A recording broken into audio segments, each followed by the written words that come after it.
गुरुजी, आज के इस अंक में हम एक ऐसे विषय पर बात करने जा रहे हैं जो शाकाहार के संबंध में है। अक्सर ऐसा बातचीत में कहा जाता है, जो शाकाहार लोग होते हैं, जो शाकाहारी होते हैं, जो मांस मच्छी नहीं खाते हैं, उनके लिए अक्सर इस बात को बोला जाता है कि ये तो घास फूस खाते हैं। यानी जो भी शाकाहारी भोजन होता है उसको घास फूस की संज्ञा दी जाती है। लेकिन कहीं कहीं ऐसे उदाहरण भी देखने को मिलते हैं कि घास फूस खाकर भी महाबली जो ऐसी चीज़ें, जैसे व्यक्तित्व का निर्माण हुआ है। तो इन दोनों पर बातों में परस्पर संबंध क्या है कि किस तरीके से घास फूस खा के भी महाबली बन सकते हैं? देखिए, आयुर्वेद बहुत गहरी संस्था है जी।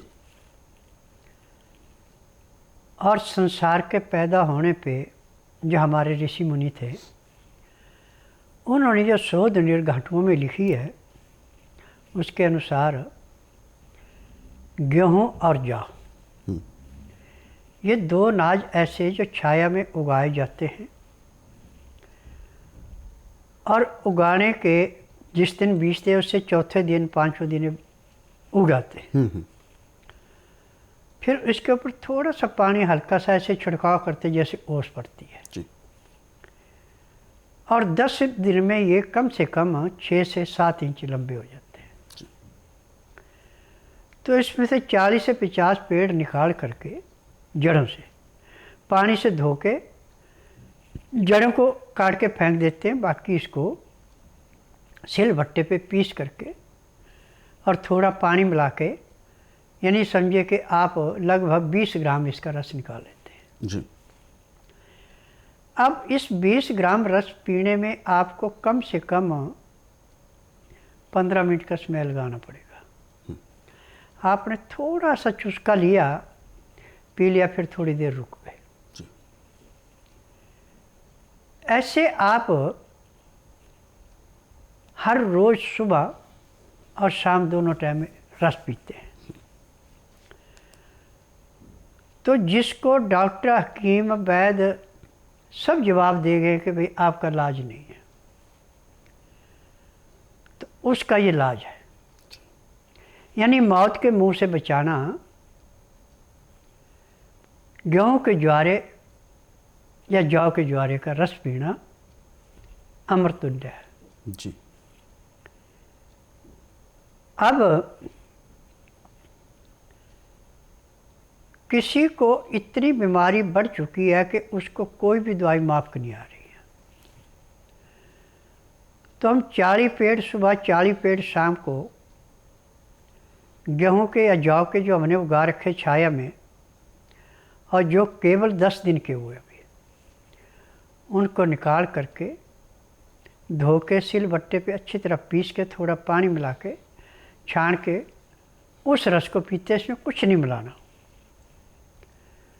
तो रस लेने के घंटे 1.5 घंटे बाद आपको पेशाब खुल के आएगा और टट्टी भी आएगी। ये अंदर जाके जैसे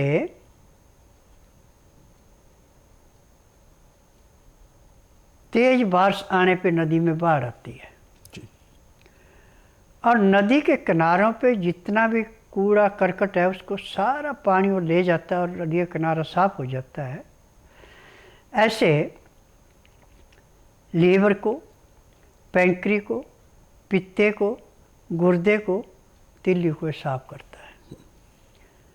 जब ये रस साफ करता है तो इससे जो खून बनता है उसको तिल्ली स्वीकार ऐसे करती है जैसे सोने पे सुहागा चमकता है, ऐसे इसका प्रभाव होता है।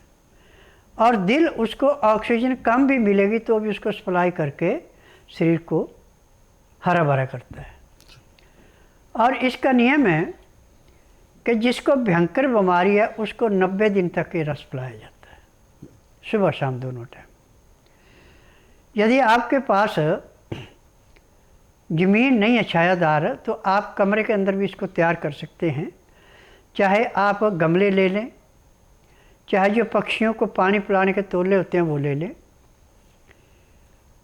और इसको दोमट मिट्टी में बोएंगे जिसमें रेता ज़्यादा हो, चिकनी मिट्टी कम हो, तो उसमें जौ तो तीसरे दिन में बाहर आ जाता है, गेहूँ 5वें दिन में बाहर आती है। परंतु बाहर आने के बाद ये बड़ी तेजी से बढ़ना शुरू होती है, यानी 5 दिन के अंदर इसकी लंबाई लगभग 8 से 10 इंच हो जाती है। तो एक गमले के अंदर या एक तौले के अंदर 100 दाने से ज़्यादा नहीं बीजने चाहिए, क्योंकि उसमें से 100 में से हमने 80 को प्रयोग में लाना, 20 नहीं लाने। अब उसमें से 100 उगते हैं या 90 उगते हैं, 80 तो उगेंगे ही। बाकी जो आपके पास बच गए 20, आपने 40 सुबह 40 शाम को ले लिए, उनको उखाड़ करके आप जानवरों को भी खिला सकते हैं और घर में किसी को भी उसका रस दे सकते हैं, नुकसान नहीं करता। परंतु एक बात का ध्यान रखना कि गेहूं का या जौ के ज्वारे को जब भी पिया जाता है तो इसके बाद 2 घंटे तक कुछ नहीं खाना पीना पड़ता। तब अंदर जाके जैसे रेते पे पानी डाल के पानी को रेता चूस लेता है, और जब तक रेता तर नहीं होता तो पानी को आगे जाने नहीं देता।